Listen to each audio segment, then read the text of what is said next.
The nation's COVID-19 tally is back on an upward trend. Subvariants are driving up global figures as well. Authorities plan to announce preventative measures.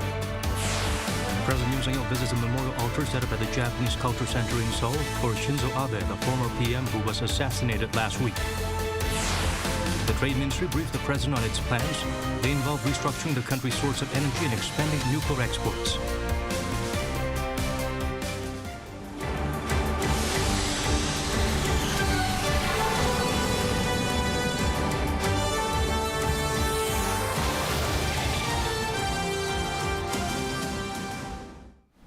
Hello, it's good to have you with us. I'm Daniel Che. Let's begin with our top story. Local health authorities warned South Korea is in another wave of COVID-19. The daily virus tally exceeded 30,000 for the first time since mid-May. Experts discuss ways to slow the spread. Kim Bo-kyung starts us off. South Korea saw the highest number of new cases in almost 2 months, as it reported 37,360 new COVID-19 cases on Tuesday. The number is more than twice the figure for the same day last week and almost 4 times more than 2 weeks before, clearly indicating a doubling of cases. Health authorities are on alert as a similar pattern of doubling was seen in the Omicron wave last January. One expert says such an uptick will continue, hitting its peak next month. The numbers of new cases and hospitalized patients are on the rise, and they are expected to become significantly greater in a couple more weeks to come. Based on the previous resurgent experiences, we will see another peak hitting probably in next month. To tackle the uptick, South Korea launched a new expert committee for infectious disease on Monday. The team of experts held their first meeting and pledged to devise science-based prevention measures. While the experts discussed ways to better respond to the resurgence of the virus in the summer, they emphasized the need to focus on minimizing the number of deaths and to protect those at high risk by strengthening the nation's medical system. Whatever kind of pandemic wave comes, it is our goal to focus on lowering fatality and severity rates and making people feel safe about COVID-19, rather than its scale itself. Experts have discussed whether to expand the fourth vaccination rollout, which currently is only for over 60s and people with impaired immunity, and also whether to keep the preventive measures such as the 7-day mandatory quarantine in place or bring back social distancing measures. Based on the experts' view discussed during the meeting on Monday, health authorities are set to make an announcement on preventive measures this Wednesday. Kim Bo-kyung, Arirang News.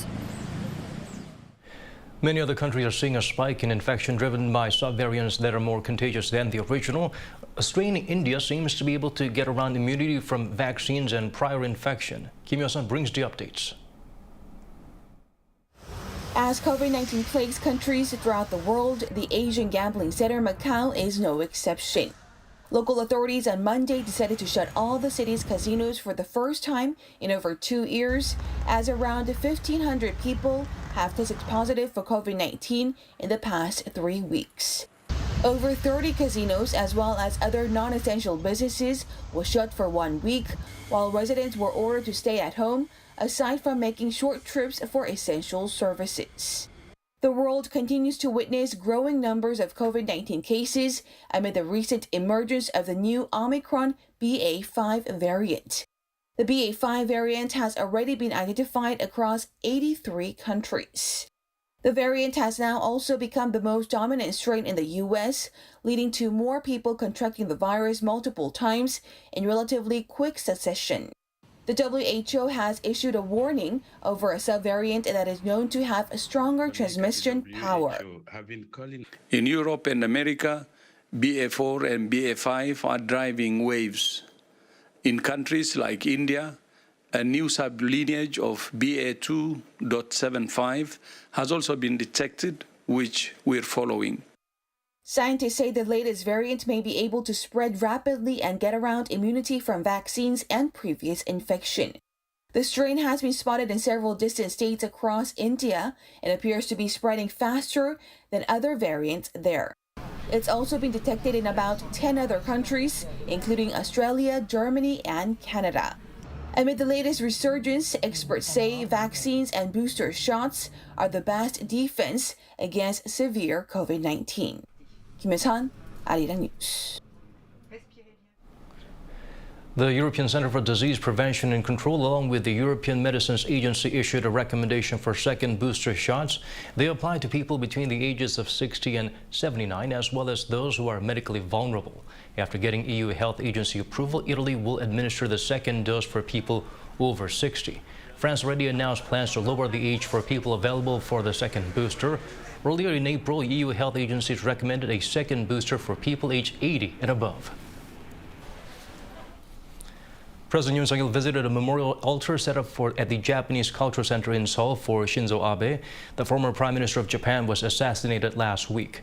In the condolence book there, Yoon wrote he prayed for the soul of the man who devoted himself to the prosperity of Asia and expressed condolences for the bereaved family as well as the people of Japan. He also expressed hopes for bilateral cooperation, referring to the two countries as the closest neighbors. The South Korean leader was guided to the memorial by the Japanese ambassador to Seoul. The nation's top office hopes the visit contributes to a new starting point for South Korea-Japan ties. The new U.S. ambassador to South Korea met with the nation's top diplomat. During their first meeting since taking the post, Philip Goldberg thanked Park Jin for his warm welcome and said he looks forward to furthering their great alliance.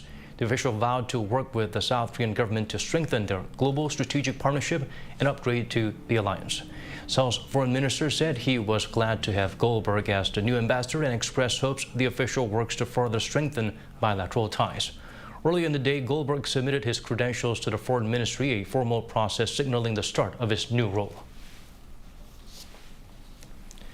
North Korea appears to have been using parts of the Kaesong Industrial Complex without authorization from Seoul. The joint park was run by the two Koreas until Pyongyang expelled South Korean companies.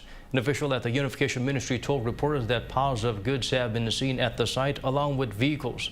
The South Korean government believes North Koreans are producing goods there. In Monday's briefing, the ministry demanded the regime stop infringing on South Korean property rights. Earlier this month, North's state media showed a bus likely for workers in Kaesong without authorization.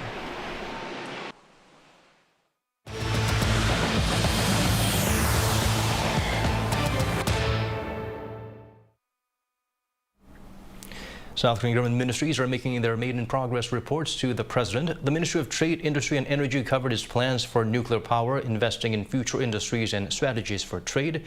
The Ministry of SMEs and Startups touched on plans to support startups in high-tech industries and to provide relief to small business. Jeong has the details. With the Yoon administration's private-led growth policy, South Korea's trade and business ministries have a lot on their shoulders. Government ministries this week began reporting their recent progress to the president for the first time since he took office, and on Tuesday it was the turn of the Ministry of Trade, Industry and Energy. Amid soaring global energy prices, the ministry will focus on energy security. It'll restructure the country's energy sources so that at least 30% comes from nuclear power. Also, it'll work to stabilize electricity in summer and create $380 billion in funds to nurture the hydrogen industry. Regarding energy, President Yoon told the Minister of Trade, Industry and Energy that the ministry should lead the deals to export nuclear power plants to European nations as discussed during the NATO summit in Madrid last month. Another big pillar covers developing major industries, including that of semiconductors. There will be regulatory reforms to the key industries as well as the training of 140,000 professionals. The ministry will push to designate national strategic technologies in the fields of semiconductors, batteries, display, AI, and robots. The ministry will also focus on strengthening supply chains through customized cooperation and by diversifying imports. It also plans to lead international trade by utilizing existing partnerships, including the Indo-Pacific Economic Framework. A set of standards will also be devised to help domestic firms. President Yoon told the Trade Ministry to actively support the semiconductor industry and abolish unnecessary regulations. He also said that training professionals will lead to growth in key industries. The Ministry of SMEs and Startups also reported their work to the president on Tuesday, also focusing on high-tech industries. It'll create 1,000 projects to support startups in future industries, including semiconductors and AI. Also for small businesses, it'll further provide financial relief. The SMEs ministry also plans to standardize the unit price so that they don't get ripped off when selling their products to conglomerates. Also, it'll support firms by expanding the number of smart factories and regulation-free zones. President Yoon called on the Ministry of SMEs and Startups to monitor any unfair contracts between conglomerates and small and medium-sized firms. Also, he told the ministry to support small and medium-sized companies both financially and through R&D so that they can grow into global firms. He also urged the ministry to go all out to ease the burden on them. 엄지영, Arirang News. The Bank of Korea looks set to raise key rate to curb inflation and prevent an exodus of capital. This comes as the U.S. Federal Reserve appears highly likely to take similar action again. Kim Jun provides a glimpse of what to expect. South Korea's consumer prices in June rose to their highest level in nearly 24 years. Earlier this month, Statistics Korea said the consumer price index had risen by 6% compared to the same period last June. It attributed the increase to price hikes of intermediate goods and grain. The situation is driving up the cost of living for many as wage increases remain stagnant. To curb inflation, it's widely expected the Bank of Korea will take the big step for the first time in history, raising the country's key interest rate by 0.5%, rather than the traditional 0.25% from its current 1.75%. The move will make it more expensive for people to borrow money, thus curbing demand and in turn ease inflation pressures. It's also seen as a move to try to lessen the gap between key interest rates with the U.S. It is feared that a higher U.S. rate compared to Korea will spark an exodus of capital. To counter inflation, the monetary tightening, key interest rate hikes certainly seem like the direction it's going in. There's also concerns of a reversal in interest rates. The U.S. Federal Reserve had raised interest rates by 0.75 percentage points, often referred to as 75 basis points at its June meeting, the largest single move since 1994. Central bankers have typically raised interest rates by quarter-point increments in recent decades, and the acceleration came as the Fed doubled down on its fight against rapid inflation. Now, multiple media outlets in the U.S. have reported that at least 2 Fed officials have spoken in favor of a 0.75 percentage point rate increase this month, even with recession worries abound. Kim Ji-yeon, Arirang News. The war in Ukraine is making fertilizer more expensive, which affects crops of all kinds. Now, rice production could come under threat, which would have further ripple effects. Yoon provides a closer look. After Russia's invasion of Ukraine, the global food supply has been hit with a surge in prices for wheat and corn. The prices of rice has managed to hold out against the instability so far, but that may not last much longer as fertilizer prices continue to hit record highs. Experts cite panic over supplies in 2008 when rice soared above $1,000 a ton, which is more than double the current level. Most of the world's rice is grown and eaten in Asia. Thailand is the world's second largest rice exporter. Farmers not only have to cope with erratic weather due to climate change, but have now reached a critical point as higher fertilizer prices have led to decreased nutrients for crops, which in turn have cut yields, resulting in a failure to meet global demand. Major problem of the war of Ukraine for us is the relationship between energy prices and fertilizer prices. So what we are observing is that the prices of gas has gone up. That has increased the cost of producing fertilizers, specifically nitrogen, which Russia Federation is the first exporter of nitrogen in the world, the second of potassium, and the third of phosphorus. While India is expected to play a role in helping to ease tightened rice supply in Asia for the time being, there's further concern that the Ukraine war may jeopardize food security in Africa. Even prior to the invasion, Africa had a high reliance on international food markets for their food supply, with a fifth of its population already suffering from hunger. But as more countries are impacted by food price inflation, the global ripple effect could ultimately lead to the destabilization of African governments. Yoon, Arirang News. Search and rescue operations continue in the Donetsk region following Russian missile strike. The death toll has risen to 34. With Moscow having suspended gas supplies to Germany, energy concerns grow over in Europe. Arirang has the latest. The death toll continues to rise after a Russian strike on an apartment block in the Donetsk region of eastern Ukraine over the weekend. The number now stands at 34, including one child. Officials also report that a further 9 were injured. The residential building in the town of Chasiv Yar was hit on Saturday evening as Russia ramped up its assault to take control of the whole Donbas area. I saw lights, the headlights of rescuers, and I started screaming, "I am alive, please get me out." The rescuers entered the hallway, knocked down the door, and took me out.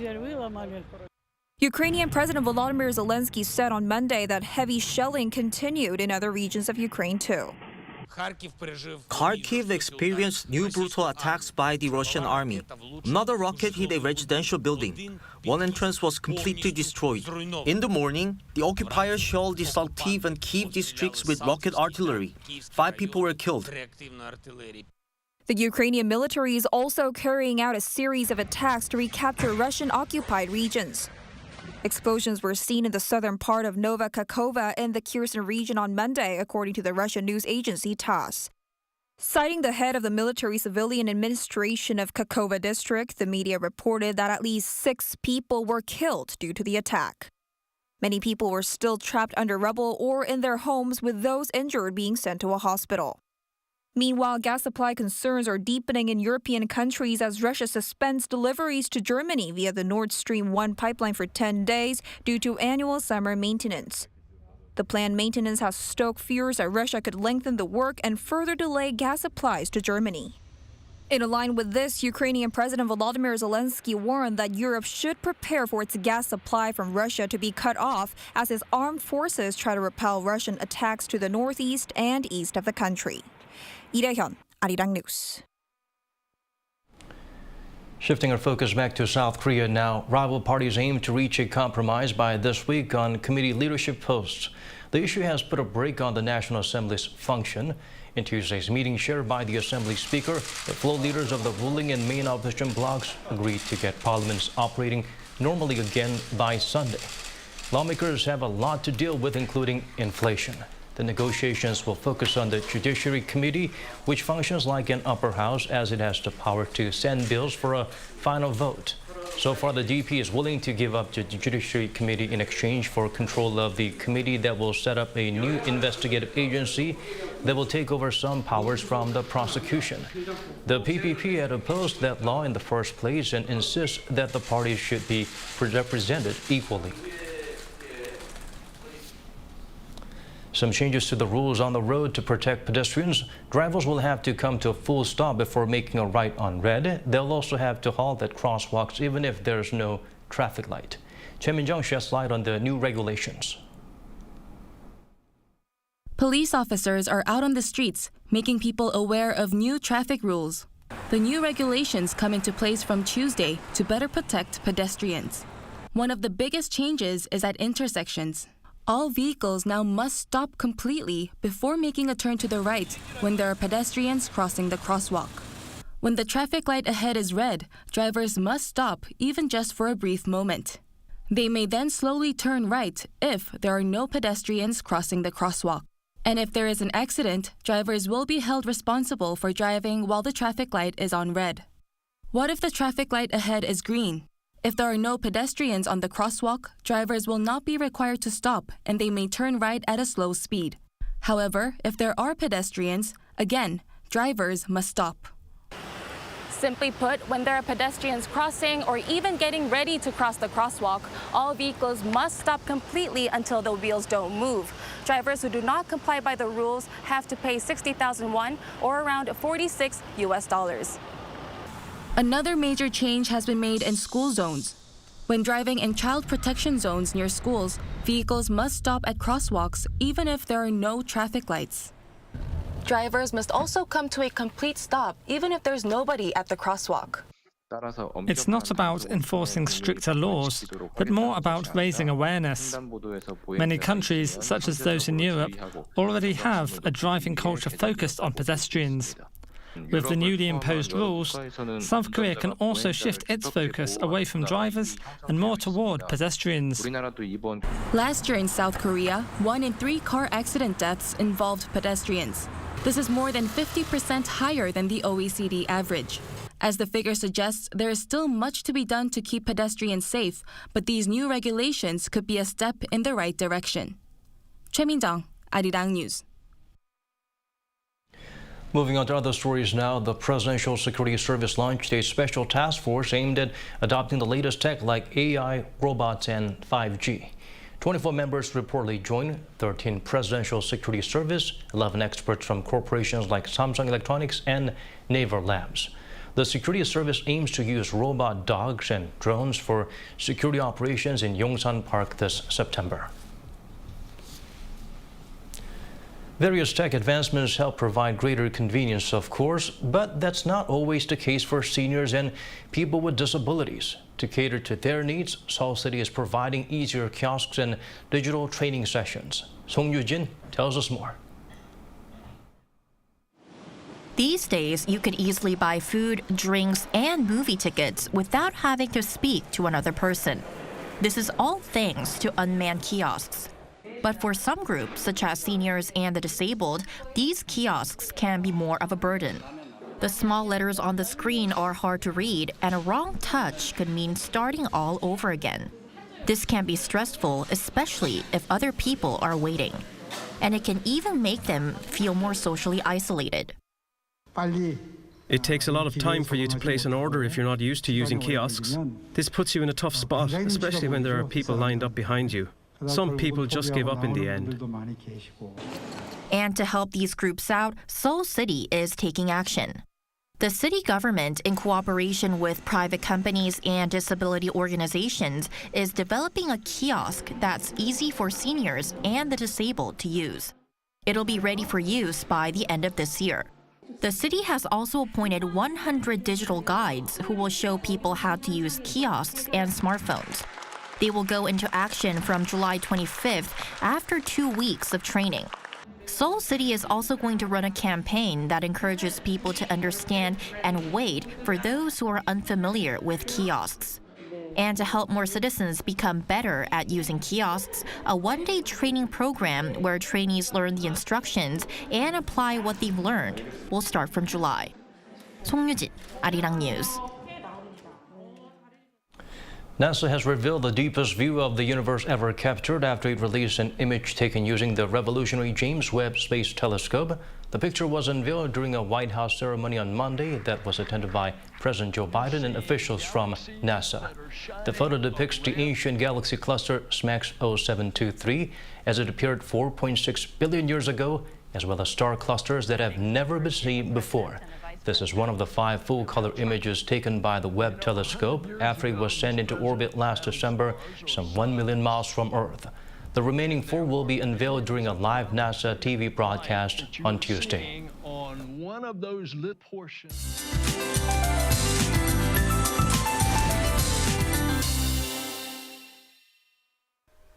Nationwide monsoon rain is in the forecast for tomorrow, as the rain front will be coming from the north of the peninsula. Northern central regions will see the most amount of rainfall. Northern Gyeonggi-do province can expect heavy downpours of up to 150 millimeters. Most inland regions, including the capital, can expect 30 to 100 millimeters. Depending on the movement of the rain clouds and how clustered they are, torrential rainfall is possible for inland regions. For tomorrow, locally heavy downpours of 30 to 50 millimeters per hour are in the forecast. Due to the unstable air, thunder and lightning will follow. Also, keep in mind that heavy downpours will increase the risk of landslides and flooding. For those near low-lying areas, please take extra precautions. Morning lows in Seoul and Gwangju will be kicking off at 24 degrees Celsius. Daytime highs won't be rising too much. Seoul will be reaching 25 degrees. Gwangju 28, Gyeongju and Busan will hit 27 degrees. After the monsoon rain, the capital region will see on and off showers this Friday. That's all for now, and here are the weather conditions around the world.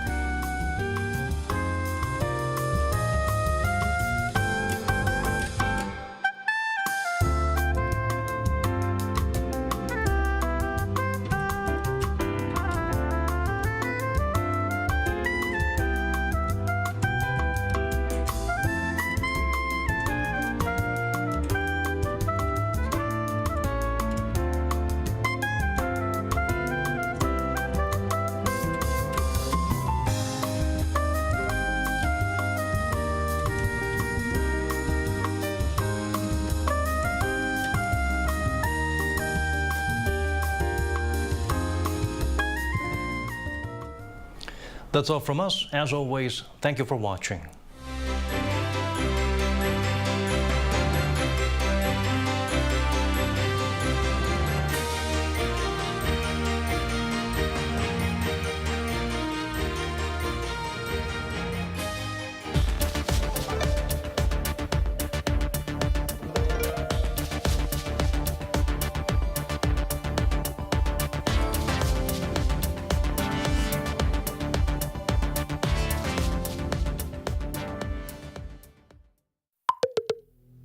An electronic message in your mailbox.